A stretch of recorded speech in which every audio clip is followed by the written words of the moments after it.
Bem-te-vi, feiticeiro. Thales Castanho de Andrade. Capítulo 1. Era um belo domingo de primavera. Paulo, Jorge e Marcelo conversavam sobre as férias do fim do ano, que estavam próximas. Estou muito contente, dizia Paulo. Vou à Praia Formosa. Vou tomar banhos de mar. Sempre foi esse um grande desejo meu. Que felicidade poder ver o mar, os navios poderosos que dão volta ao mundo. Como será agradável andar descalço, horas inteiras à cata de conchas cor-de-rosa. Quantas poderei colher? Pequeninas e enormes, esquisitas e raras. E caramujos, ouriços, búzios, corrúpios, estrelas do mar. A minha bolsa voltará bem cheia. Será para reparti-la com vocês. Hei de apanhar ostras, caranguejos e até, talvez, um polvo de espantar. E ainda, não é só. Quando os pescadores partirem, irei com eles também. Porque aquilo que os livros contam, os meus olhos querem ver. Nevoeiros com os seus perigos, marés com a sua força. E quem sabe, em noite escura, a iluminação das ardências. Olhem, vocês terão muito a ouvir de mim. Pois eu, falou Jorge, não tenho para onde ir. Mas não importa, já sei o que vou fazer. Vou passar os dias no pomar, à sombra das árvores. Armarei a rede entre duas mangueiras copadas e, deitado, no maior sossego, hei de ler, ler, ler.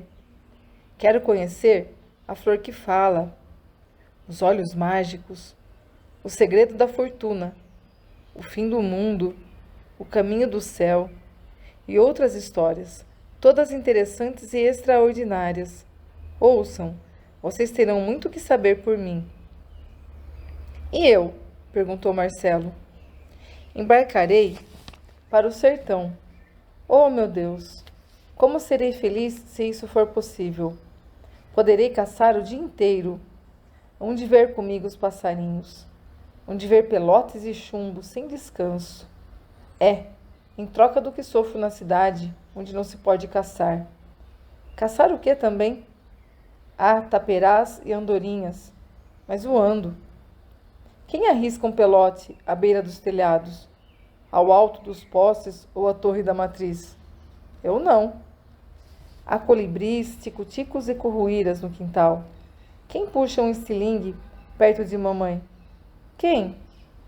Nos arrabaldes da cidade, pelos passos e pelas estradas, há bandos de anus pretos, que são feios, gritadores, sem vergonha. Quem lhes dá importância? Ninguém. Mas no sertão, lá na fazenda do padrinho Florindo, lá sim, há milhares de aves, grandes e bonitas, de todas as espécies. Segundo ouvi dizer, lá sim dá gosto caçar. Perto da casa, no terreiro, na horta, no chiqueirão, no pomar, no pasto e na roça, há de tudo.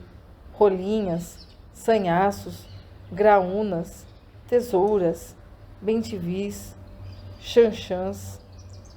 A todo instante estão cortando o ar, beija-flores e gaviões, ou bandos de pombos, de maitacas e de tuís. Dizem que é uma beleza sem conta. No campo vivem piando perdizes, codornas, xintãs. À beira do riacho, no tanque e nos brejos, moram jaburus, biguás, saracuras, garças branquinhas como leite, socós, marrecas, mergulhões. E na floresta, então? Por entre a galharada das árvores, falam os periquitos, os papagaios, as araras. Ouvem-se pios e tovacas, e de macucos, pancadas de pica-paus, gritos de arapongas, gemidos das juritis. Deve ser maravilhoso.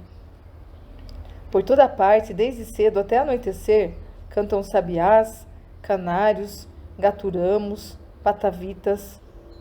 Sem fim. Se eu embarcar, vocês vão de saber quanta coisa terei para contar depois. Paulo contará tudo o que vir na praia. Jorge é de contar o que ler nos livros, e eu contarei histórias do sertão. Capítulo 2. Foi uma verdadeira coincidência. No dia do encerramento das aulas, ao chegar da escola, Marcelo encontrou já em casa o padrinho Florindo e o primo Pedro. Pulando de contentamento, tomou a bênção de um, abraçou ao outro e cuidou de saber quando voltavam. Sábado, sem falta, respondeu-lhe o tio. Quer me levar à fazenda, padrinho? Levo, se seu pai deixar. Marcelo chegou-se ao pai, carinhoso, suplicando. Por favor, papai, deixe que eu vá com ele. Deixo, se sua mãe consentir. Marcelo dirigiu-se à mãe, tomou-lhe as mãos e com ternura implorou. Deixe, mamãe. Está na sua vontade, só por esta vez. Mas é tão longe, filhinho. Deixe, mamãe, tenha pena de mim. Faz 3 anos que só penso nisso. Não há razão para não ir. Estou são e em férias. Tirei notas altas. Pois vá, meu filho, mas ande com juízo. Muito juízo, ouviu? Marcelo ficou doido de alegria. Beijou a mãe repetidas vezes e estreitou o pai e o padrinho em abraços prolongados. Era o menino mais feliz da terra. Capítulo 3. A semana correu rápida. Marcelo estivera em preparativos tão grandes como se tivesse de partir para um país longínquo. Quis levar a roupa toda. A roupa nova, de festa, o uniforme de escoteiro e até as vestes de Pierrot, com o que se fantasiara no último carnaval. A mala grande, completamente cheia, continha de tudo. Livros de histórias, o estojo de desenho, uma caixa de aquarela, coleções de cromos, bolas de vidro e de borracha, ferramentazinhas diversas, a corneta, a flauta, a gaita e, por cima de tudo, a lanterna mágica também. É para divertir a criançada da fazenda, dizia entusiasmado. Você faz bem, respondia Pedro.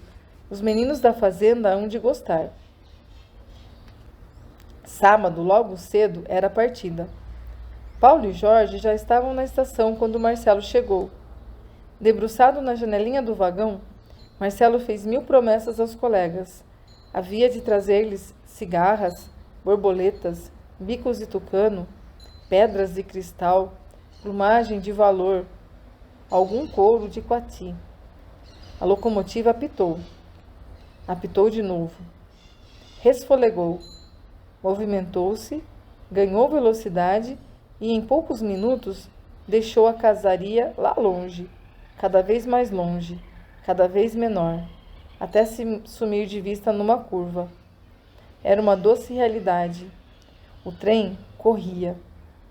Corria, vencendo os quilômetros. Marcelo não quis despregar-se da janela. Encantava-se de ver, como num cinema, a rápida mudança dos mais belos quadros. Por horas inteiras não cansou na contemplação dos aspectos mais variados, trechos de mato, cafezais carregados, extensas pastagens reverdecendo, filas de animais a caminho da água, uma colina azul ao fim do horizonte.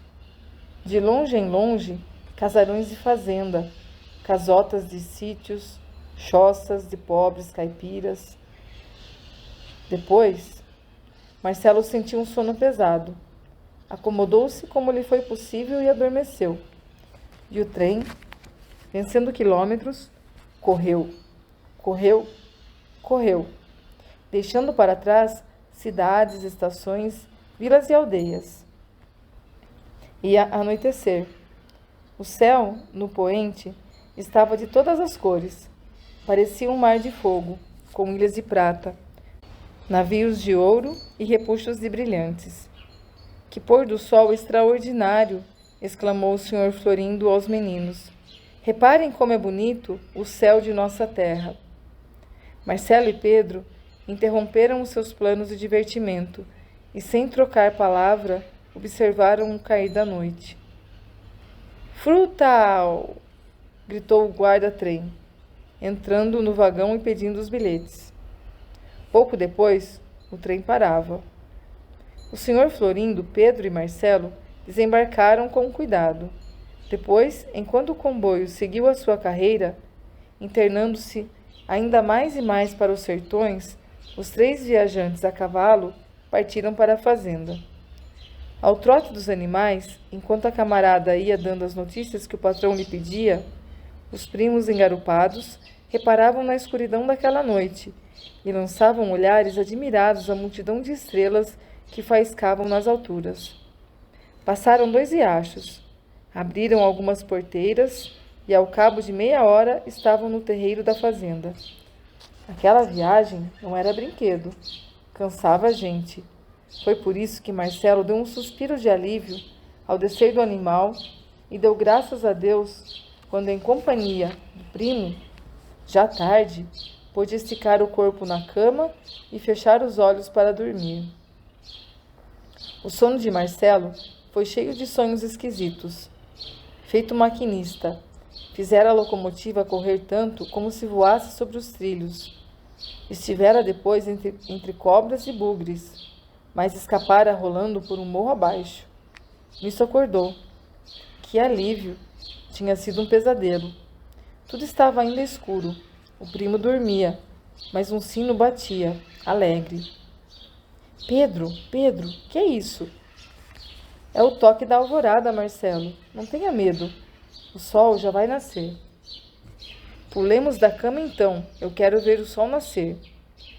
E no terraço, vendo clarear o dia, estiveram até que os chamassem para o copo de leite tirado da vaca naquele instante. Ah! Exclamava Marcelo a cada passo. Valeu a pena ter vindo. Isto é que é vida. O sertão parece outro mundo. Como não havia de parecer-lhe assim, se os seus olhos e ouvidos andavam atentos aos milhares de aves de todos os tamanhos e de todos os feitios que se faziam ver por toda parte e se faziam ouvir por todos os cantos. Capítulo 4. Passaram-se alguns dias. Marcelo e o primo tudo preparavam para a primeira caçada, que seria feita no domingo, bem cedinho, em plena Mata Virgem. O Romão os levaria. Ele era o mais velho camarada da fazenda. Conhecia aquelas terras palmo a palmo. Naquela redondeza não havia caçador como ele. Tinha cevas, pios, boas espingardas. Não errava a pontaria. Ia ser uma caçada magnífica. Haviam de fazer isto e aquilo, e não sei o que mais, calculavam os primos, numa grande impaciência, contando os dias e as horas daquela semana tão comprida. Mas, o que é pouca sorte? Justamente no dia marcado, principiou a chover, continuamente, e eles ficaram em casa, presos e aborrecidos, sem saber como esperar pelo outro domingo. Segunda-feira, logo depois do almoço, os primos resolveram caçar, custasse o que custasse. Quando o Romão foi para a roça, sorripiaram-lhe do quarto a patrona, a espingarda e o facão. E logo que o senhor Florindo se dirigiu ao cafezal, saíram, meio desconfiados, e foram esconder-se no mangueirão, donde fugiram pela barroca agachadinhos. Pularam um córrego, atravessaram a tiguera e entraram na invernada. O sol, bem no alto, faiscando, queimava a gente. Por 2 horas, Pedro e Marcelo andaram sem parar. Chegaram ao fim do trilho. Andaram por dentro de um riacho. Andaram pelo meio do catingueiro. Em flor, atravessaram capoeiras e capoeirinhas. Chegaram, por fim, junto da floresta. Num bonito lugar, quase limpo, à sombra de um jacarandá frondoso. Pararam para descansar. Estenderam-se junto ao tronco, gostosamente. Isto sim é que vale a pena. Podemos caçar o dia inteiro, sem amolação de ninguém. Será? Vai ver que lá em casa nos procuram e alguém nos encontra por aqui. Qual o quê? Nem por sombras alguém nos achará. Não vê como estamos escondidos? Pois... Bem te vi! Gritou um passarinho no alto de um jacarandá. Ah, é você que nos viu? Disse Marcelo aprontando a espingarda. Pois vai comer fogo e não nos verá mais. É isso. Bem te vi! Gritou o passarinho voando para outra árvore. Isso agora é desaforo, é demais. E os meninos, sem dar um pio, foram andando pé por pé até a árvore onde bem te vi, como um endiabrado moleque parecia desafiá-los. Lá estava ele. Por uma fresta, entre os galhos e folhas, via-se-lhe o peito amarelo. Atire! Marcelo dormiu na pontaria. Vi, bem te vi!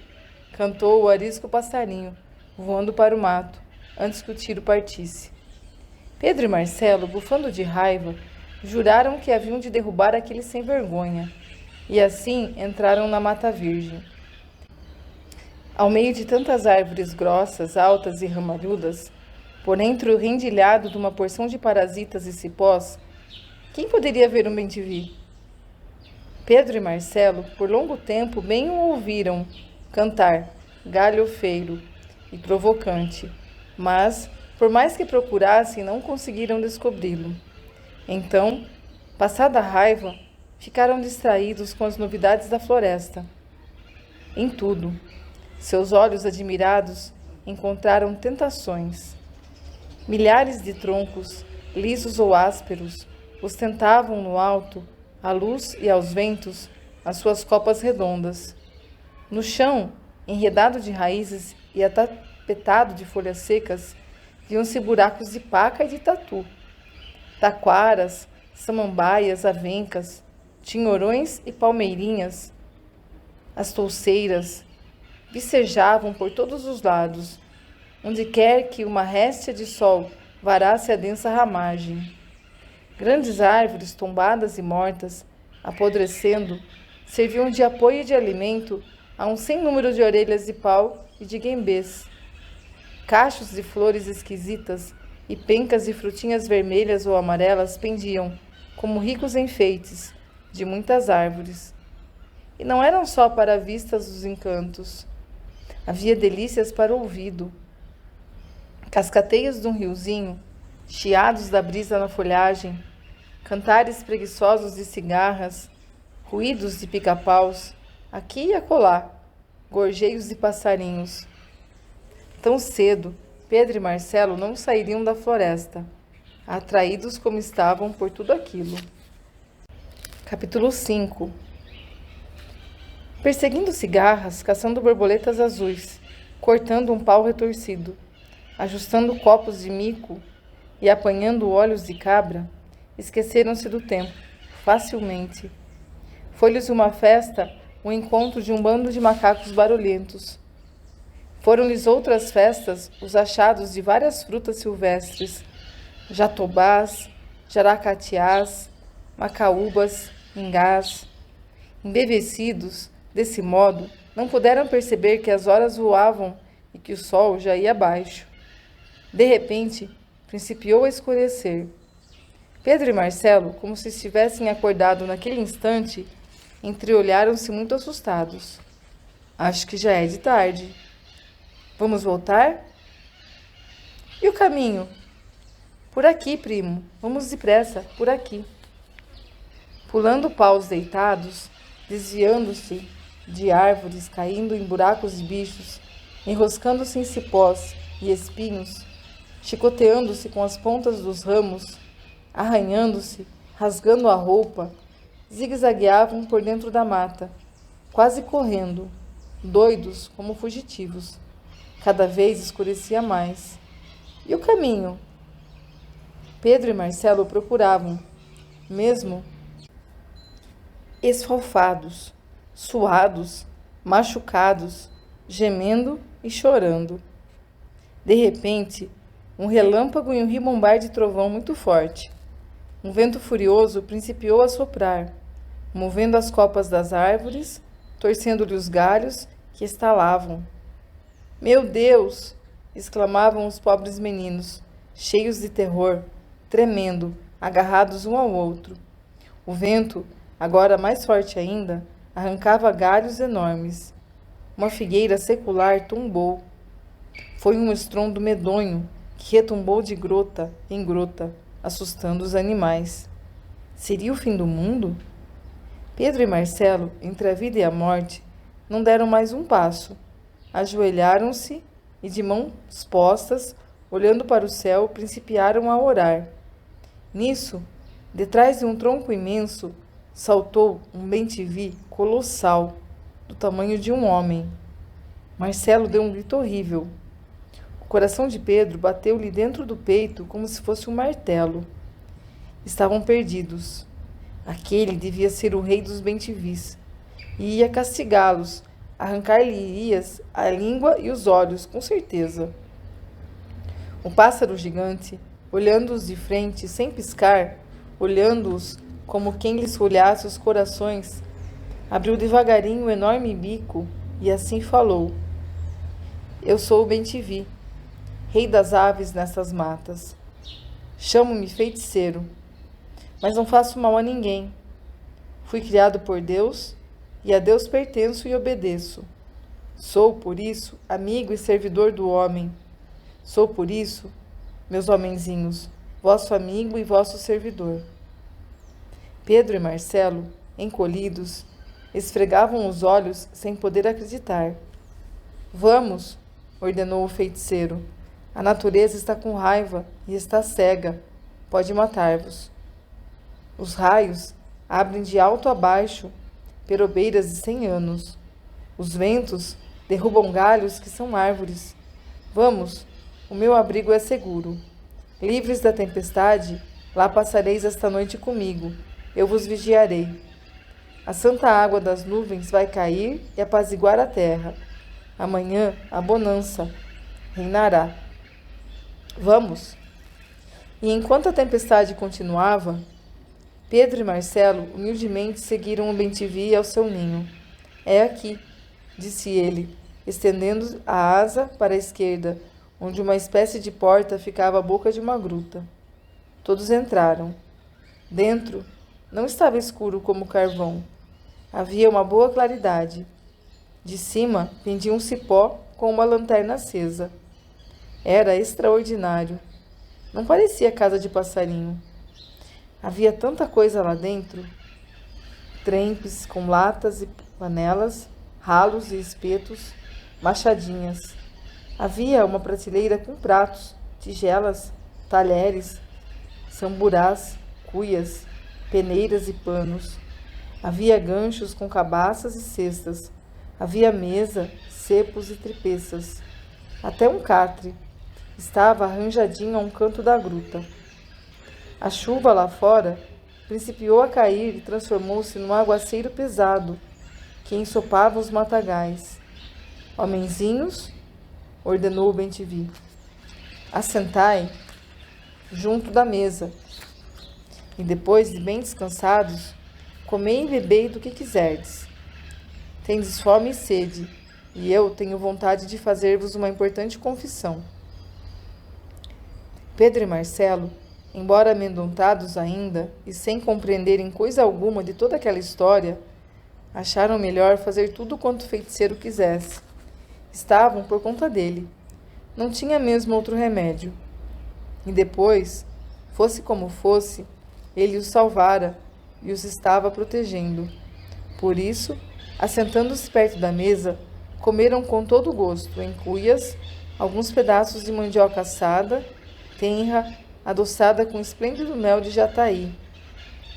A grande ave mágica, dona da casa, encorujando-se empoleirada sobre um cepo, fitava os seus hóspedes, pensativamente, com um ar triste. Quando os viu saciados, pedindo-lhes toda a atenção, falou-lhes desse modo: Já vos disse lá fora que sou de Deus, e só a Deus pertenço e obedeço. Pois, assim como eu, todas as aves da terra somente a Deus pertencem e obedecem. Quero dizer-vos que no mundo a vida das aves é um eterno bem ao homem, filho de Deus e rei dos animais.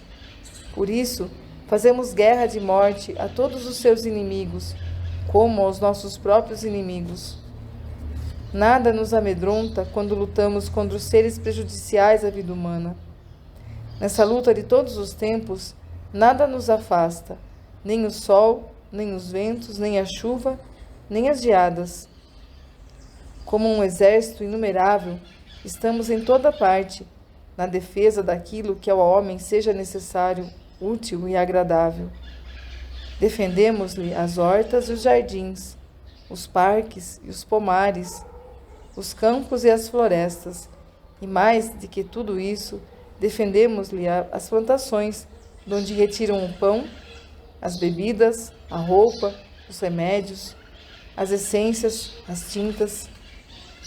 Como uma legião interminável, surgimos em toda parte para o ataque daqueles que se tornam perniciosos à saúde do homem e à saúde dos animais seus auxiliares.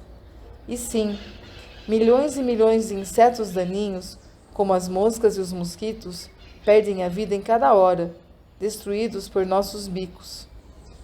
Depois fazemos da nossa alegria a alegria da terra. O nosso canto é a música dos ares. O nosso canto é um hino aos céus.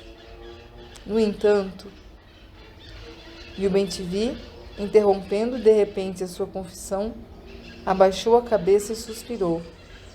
De seus olhos rolaram lágrimas brilhantes.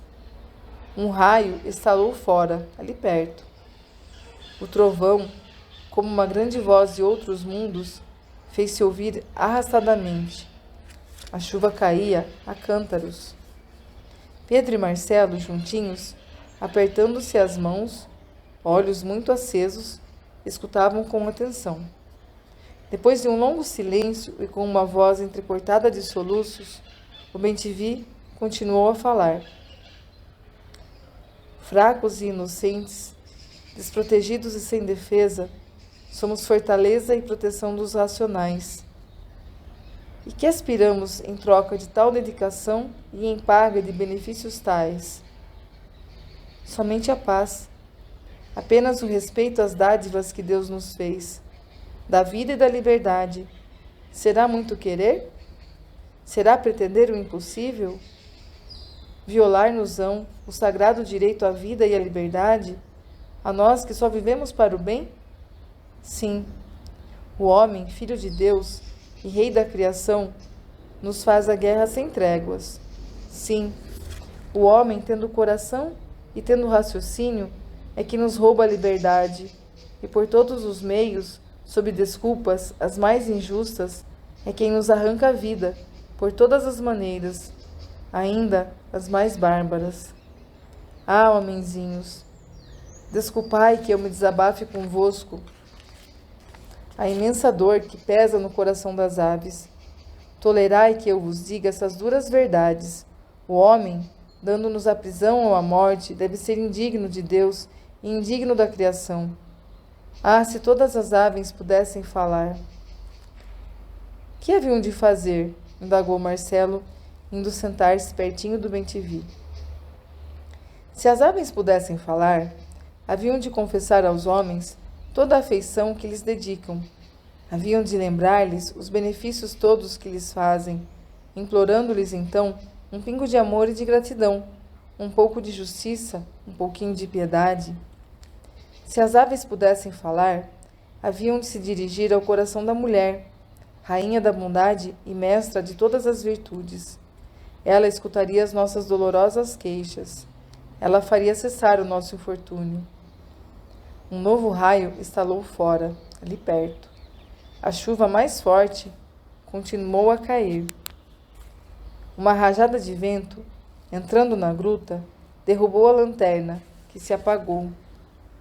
Homenzinhos, falou o bem-te-vi, já é tarde e tendes sono. Deitai e dormi. Eu velarei pelo vosso sono. Até amanhã. Pedro e Marcelo, as apalpadelas, acharam o catre, deitando-se nele com roupa e tudo. Foi a custo que pegaram no sono. Tão impressionados se achavam com os misteriosos acontecimentos daquelas horas. Capítulo 6. Pedro e Marcelo dormiram a noite toda, como pedras. Já era dia, o sol já estava alto e a passarinhada na mata cantava alegremente, quando Pedro abriu os olhos. O dia estava calmo e belíssimo. As águas das nuvens, caídas durante a noite, conseguira apaziguar a terra. Marcelo, chamado pelo primo, também despertara. Assentando-se no catre, ambos procuraram, com a vista por todos os lados, o dono encantado daquela gruta especial. Não o encontrando, saltaram do leito imediatamente, para procurá-lo bem. Bem te vi, ó bem te vi, chamou Pedro com toda a força. Venha, feiticeiro, gritou Marcelo, quase chorando. Ninguém lhes respondeu. Dentro e fora da gruta, não havia sinal da ave mágica. Nenhuma pena ela havia deixado. Estaria ao alto das árvores? Os meninos espiavam para as copas dos jequitibás, das cabiúnas, das guarantãs. Nada. Descoroçoados, trataram de retirar-se daqueles lugares assombrados. Quero dar uma espiada na gruta, disse Marcelo. Quero despedir-me desse lugar. Ali dentro quero ver e apalpar tudo muito bem, pois ainda quer me parecer que tudo foi um sonho. Sonho? Então isso foi sonho? Protestou Pedro. Mal entraram na gruta, um tiro formidável estrondou ali perto, repetido de quebrada em quebrada. Que será? Que será, meu Deus? Trânsidos de medo, os meninos ficaram à escuta, imaginando mil coisas. Ouviu-se uma tosse grossa, seguida de uma fala rouca, que dizia: Conheceu, amaldiçoada dos quintos? O seu fim é de ser sempre triste. Hei de acabar com a raça. Tem 25. Que despropósito. 25. Esse sim foi um tiro que valeu a pena. Viva a minha pontaria. Quem seria? Algum outro feiticeiro? Algum ladrão? Algum caçador que matara o grande bem-te-vi? Tudo isso pensavam os primos, quando viram surgir à entrada da gruta um velho de compridas barbas muito brancas, vestido como caçador, de polainas, blusa e boné. Vinha armado até os dentes. Trazia carabina, cinturões de balas, revólver e facão. Ao entrar na gruta, dando de cara com os meninos, perguntou-lhes espantado: Que é isso? Que significa isso? Vocês na minha casa? Como vieram parar aqui? E afinal de contas, quem são vocês? Pedro e Marcelo, atarantados, como dois mudos, nada sabiam responder. Estão com medo de mim ou perderam a fala? Ora, que tolice! Sossegue, minha gente. Não sou nenhum fantasma ou malfeitor. Moro no mato, mas não sou nenhum bicho do mato. Sou guarda desses matos. Isso é que eu sou. O meu ofício é esse, entenderam? Por isso é que ando armado desse jeito. É só para assustar. Vamos lá, toquem nesses ossos. Bom dia, disseram os dois, estendendo-lhes a mão. Inho Pacífico é o meu nome, entenderam? Se precisarem de alguma coisa, podem pedir que eu estou às ordens. Vamos, contem quem são, de onde chegaram e como vieram parar aqui.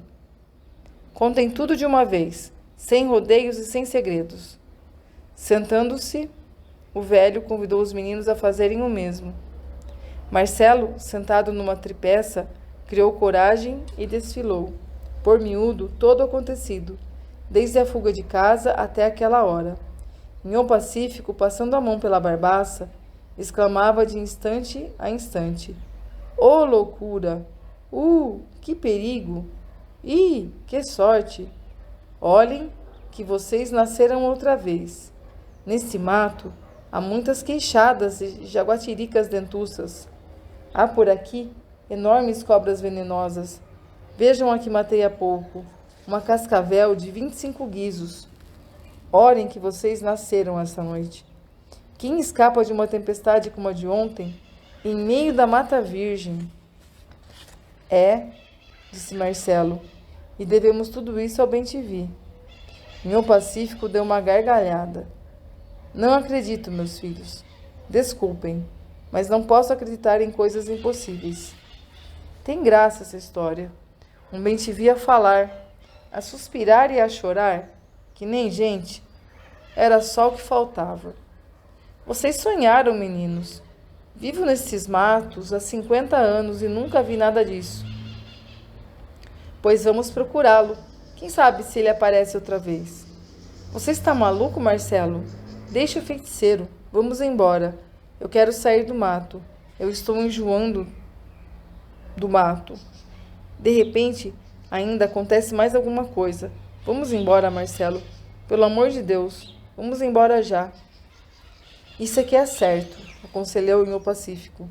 Imaginem como devem estar os seus pobres pais. Cada minuto de demora é mais um ano de martírio para eles. Eu vou junto. Quero ensinar-lhes o caminho. Capítulo 7. Sem mais demora, os três deixaram a gruta. Já tinham andado uns 15 minutos quando Marcelo, reparando para todos os lados, exclamou: Meu Pacífico, olhe, foi nesse lugar. Tire isso da cabeça, menino.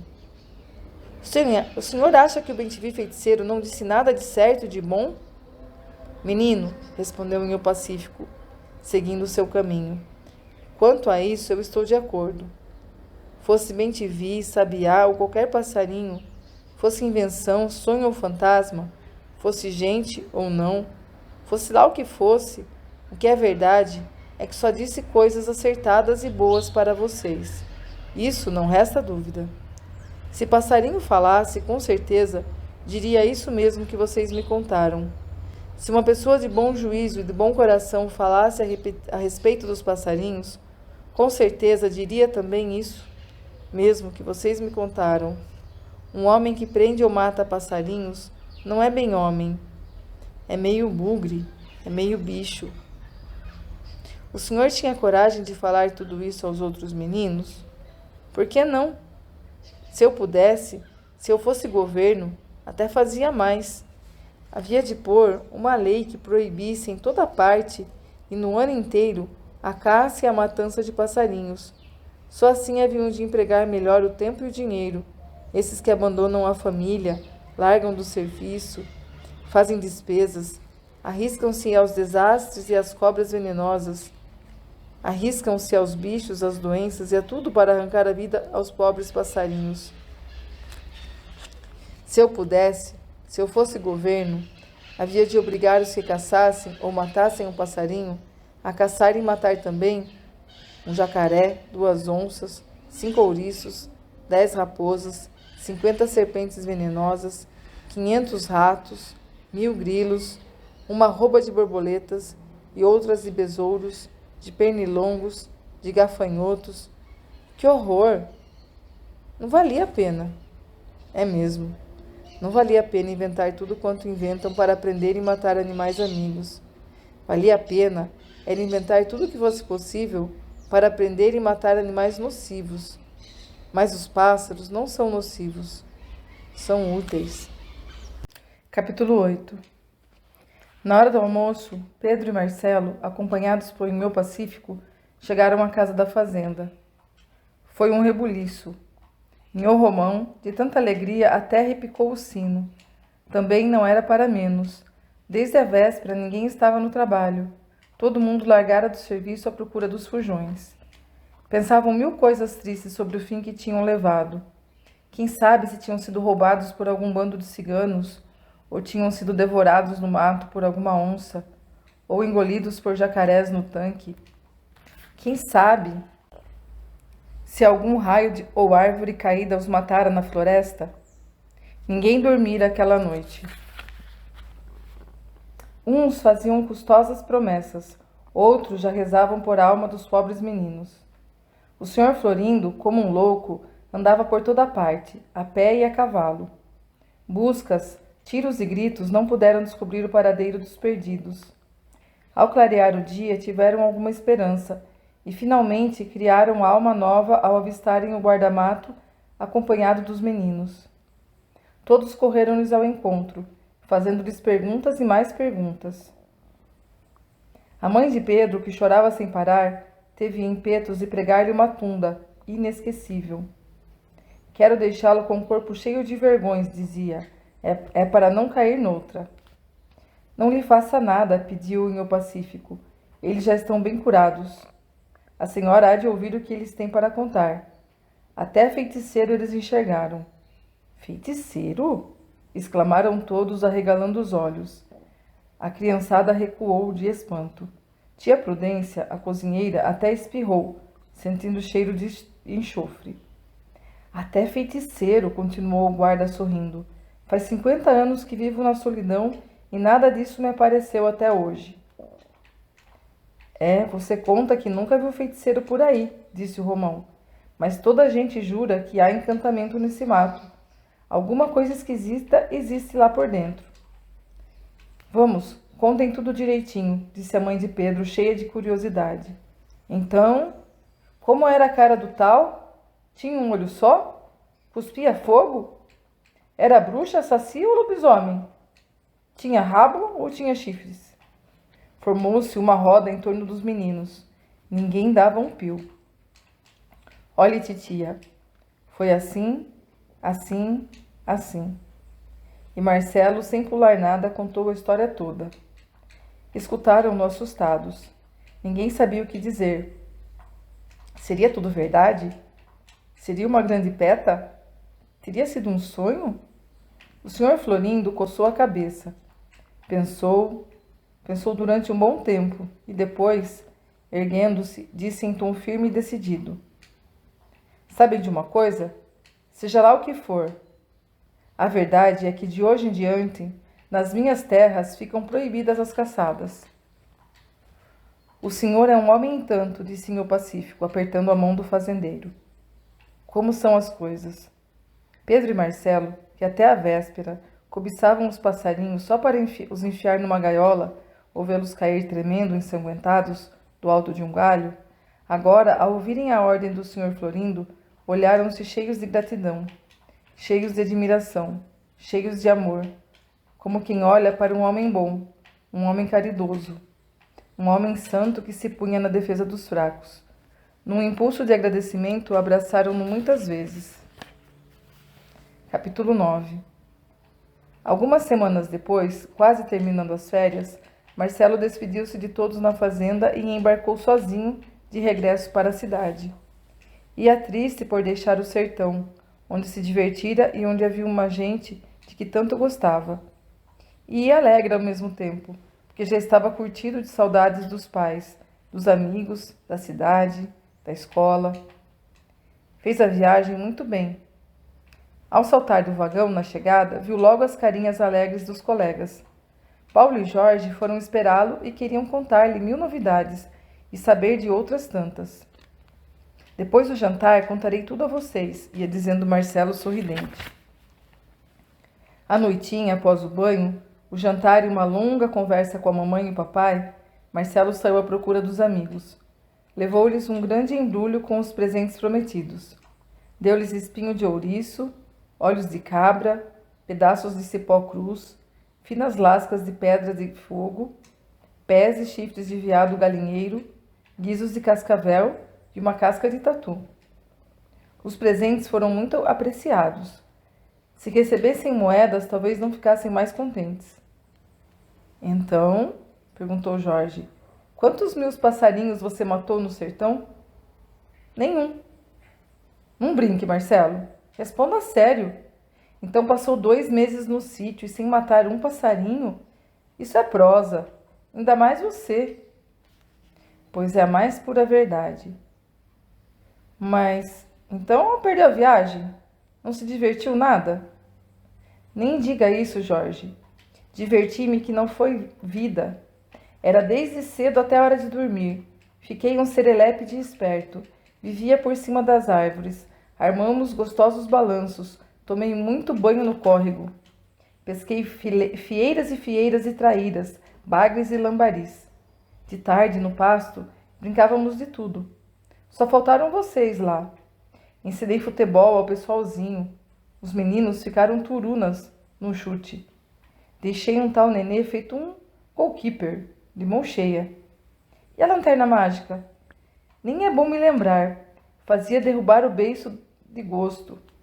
Eu também derrubei o beiço quando assisti uma tal função, isto é, uma festa dos caipiras. Saiu um desafio na viola. Nunca pensei que se fizesse verso. De repente, como eles fazem lá. Diziam cada verso engraçado. Era só vendo. Não matei passarinho, mas vivia no pomar comendo mangas, cajus, uvas, abacaxis, doces como açúcar.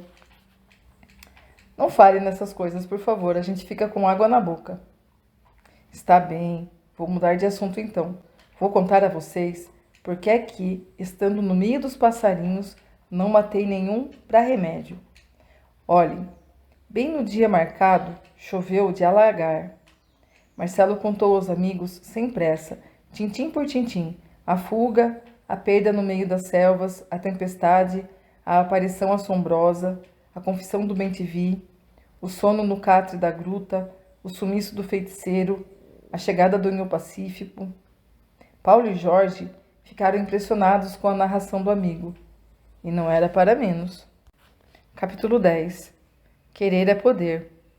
Marcelo, Paulo e Jorge, embora crianças, decidiram proteger os pássaros, desenvolvendo inteligente propaganda nesse sentido. Como 3 valentes generais, tanto trabalharam, tais pedidos fizeram, tal propaganda desenvolveram, que dentro em pouco toda a gente os ouvia, toda a gente os atendia, todos lhe davam carradas e razão, e ninguém se negava a auxiliá-los na defesa da passarada. Foi preciso uma força de vontade férrea. Foram necessárias explicações sem conta e veementes discursos. Sofreram caçoadas e até luta. Mas a ideia era para o bem, e o plano era caridoso. E devagar, a princípio, e rapidamente depois, a ideia foi ganhando terreno. Foi obtendo defensores, cresceu, expandiu-se e triunfou um dia. Bateram-se contra a perseguição das aves todos os mestres da cidade, explicando com clareza às crianças e ao povo todas as justas razões por que era erro e malvadez o extermínio dos passarinhos.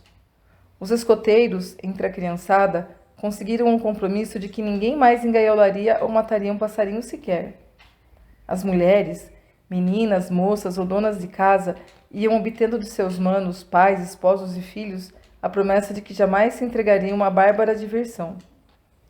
Os jornais da terra diariamente traziam artigos e demonstrações favoráveis à conservação e à proteção dos passarinhos. Por fim, no dia de Natal, quando a igreja estava apinhada, o sacerdote, em nome da religião, em nome dos céus, em nome de Jesus, dirigiu aos crentes uma inspirada exortação, pedindo-lhes um pouco de piedade para os pobres passarinhos, a eles que protegem as plantações e defendem a saúde dos homens, a eles que alegram a superfície da terra por toda parte, nos jardins e nos quintais, nas chácaras e nos sítios, pelas ermas, estradas ou nos confins do sertão. E assim a boa ideia venceu, em toda a linha. Milhares e milhares de pássaros foram soltos. Foram destruídos, por mão dos próprios donos, milhares de viveiros, gaiolas, alçapões, esparrelas, visgos, juquiás, redes, atiradeiras, bodoques. As armas de fogo reservaram-se como instrumentos de legítima defesa contra os seres maus da terra. Numerosos donos de sítios e fazendas proibiram terminantemente a caça em suas propriedades. E assim os ninhos principiaram a ser respeitados, com interesse. Os filhotinhos principiaram a ser protegidos, com amor. Um dia, como se fosse quase uma doce e milagrosa coincidência, deram-se 2 importantes acontecimentos, vindo coroar todo o abençoado trabalho daquela gente, em prol dos passarinhos. A Câmara Municipal criara uma lei severa em defesa da passarada. O governo do estado mandara fazer em todas as suas escolas a festa das aves. Era o 13 de maio dos passarinhos. Marcelo, naquele dia, depois da linda festinha que fez com seus amigos, escreveu algumas cartas aos amigos do sertão, A do primo Pedro arrematava dizendo: entregue esse embrulho a Inho Pacífico, sem falta. Era um presente. Uma cartinha, um número de jornal com as notícias da boa lei e da boa festa pelas aves. Um estilingue velho e um caderno, como um diário, onde vinha feita a descrição completa da campanha. Capítulo 11. No terceiro sábado do mês de abril, em todas as escolas, realizou-se a festa das aves. Na cidade onde Paulo, Jorge e Marcelo moravam, a festa foi feita no grande teatro, à noite. O teatro estava repleto. A hora marcada, iniciou-se a festa. Em seguida, houve um discurso, recitativos e hinos. Chegou a vez de Marcelo. Meio nervoso, subiu ao palco. Não ia recitar nem cantar. Não ia fazer um discurso também. Ia apenas contar o que lhe acontecera em meio da floresta. Aquele povo bondoso havia de gostar de ouvi-lo, como se o próprio bem-te-vi escutasse. Marcelo principiou a sua narração devagar. Um silêncio respeitoso e profundo reinou dentro do teatro. O interesse dos ouvintes foi crescendo, crescendo, crescendo, como se eles próprios, em plena mata virgem, ao açoite dos ventos desabridos, à beira de uma morte horrível, já se julgassem perdidos para sempre. E Marcelo contou, emocionado, que de trás de um imenso tronco saltara um bem-te-vi colossal, do tamanho de um homem. Houve um rápido movimento na assembleia, e as fisionomias mostraram-se espanto e desconfiança. Marcelo, hesitante, ia parar. Talvez a sua história. Quando se ouviu um barulho esquisito sob o tablato do palco. Ouviu-se um estalido e, em seguida, perto de Marcelo, apareceu como na floresta a grande ave mágica. O povo assustado teve um calafrio de espanto e de horror. O bem-te-vi gigante olhava para o povo com firmeza. Olhava-o como quem lhe olhasse os corações. Depois, abrindo o enorme bico, assim falou: Eu sou o bem-te-vi, rei das aves nas matas. Chamam-me feiticeiro, mas não faço mal a ninguém. Fui criado por Deus e somente a Deus pertenço e obedeço. Sou, por isso, amigo e servidor do homem. Sou, por isso, homem dessa cidade, vosso amigo e vosso servidor. Hoje que vós, homens, fazeis a festa das aves, as aves fazem festa também. No seio da floresta, como aqui, um programa se executa. Vinde comigo e vereis. 10.000 copas das árvores estão ligadas, formando entre si um vasto pouso entretecido de fibras, folhas e galinhos. Rodeiam-no cordões de João de barro. Defendem-no por dentro uma raça inteira de mandarovás e por fora todos os ouriços da redondeza. A entrada em arco é defendida e está embandeirada. Guardam-na 2 famílias de valentes tamanduás. De longe em longe, há bem-te-vis em seus postos de sentinela. Entre os festantes não se darão desordens, tão bem feito é o policiamento por soldados. E assim a festa correrá sem perigo. Nem um passarinho falta, nem um passarinho deixa de entrar. É que distribuíram convites os espertos colibris e recebem os convidados os delicados sucuruás. Há lugar para todos. À direita, num poleiro de 1000 degraus, a passarinhada assiste à festa com comodidade. À esquerda, em um ninho fofo e enorme, todos os filhotinhos de papo cheio repousam sem estorvar as mães. Vinde comigo e vereis. A iluminação é deslumbrante. Em cada ponta de folha brilha um pequeno vagalume. Em cada broto ou gancho cintila um vagalume iguaçu. Com o auxílio de tesouras, pica-paus e azulões, foi feita a ornamentação geral. Tudo está recoberto de asas multicolores de borboletas e de asas rebrilhantes de cigarras. Vinde, homens! Há de tudo no programa. Aos sinais das arapongas, as maitacas farão discursos e os tuís recitarão. Oferecerão o baile os tangarás, a concursos estupendos de agilidade, pelos tucanos, de pulos, pelos tizios, de assobios pelos graúnas e outros. Há uma aposta entre chupins para ver quem come mais. O trabalho do João Bobo é fazer graça. Nem as viuvinhas passarão sem rir.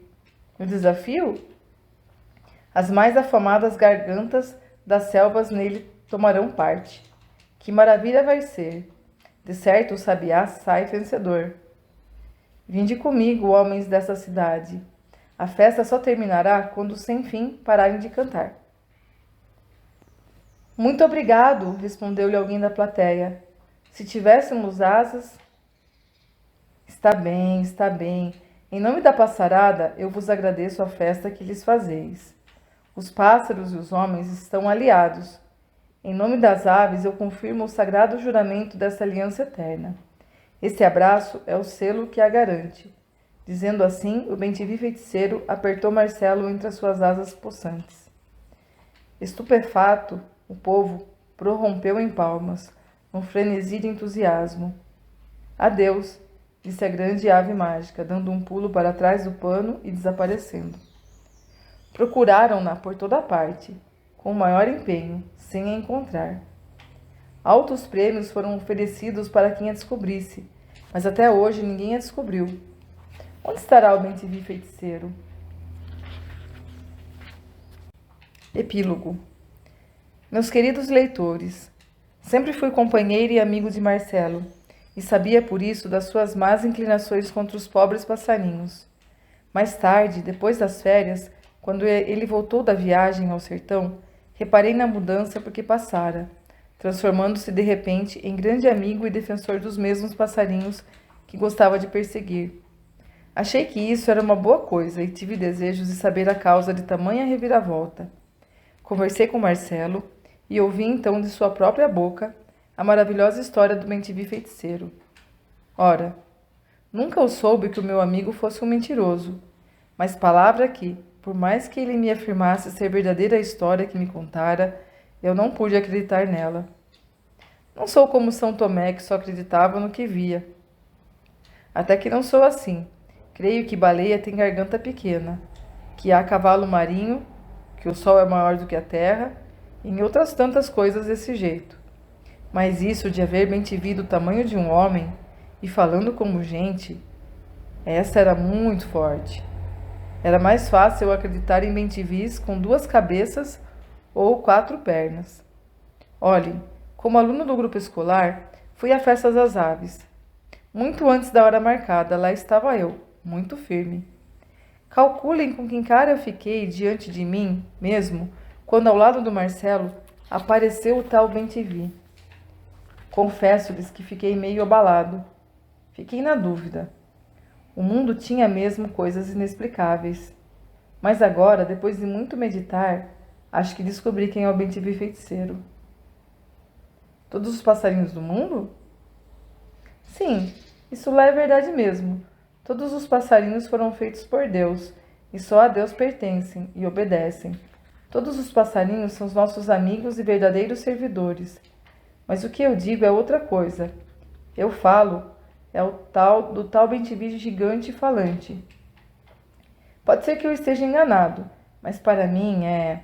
Olhem, não contem a ninguém, é segredo. Para mim, o bem-te-vi feiticeiro não passa de Inho Pacífico. Como ele arranjou roupa de passarinho e fazia papel de passarinho, isso não sei. Para mim, o bem-te-vi é Inho Pacífico, o guarda do mato, dono da gruta, onde havia lanterna acesa, catre arranjadinho e mandioca assada, com mel de jataí. Fim.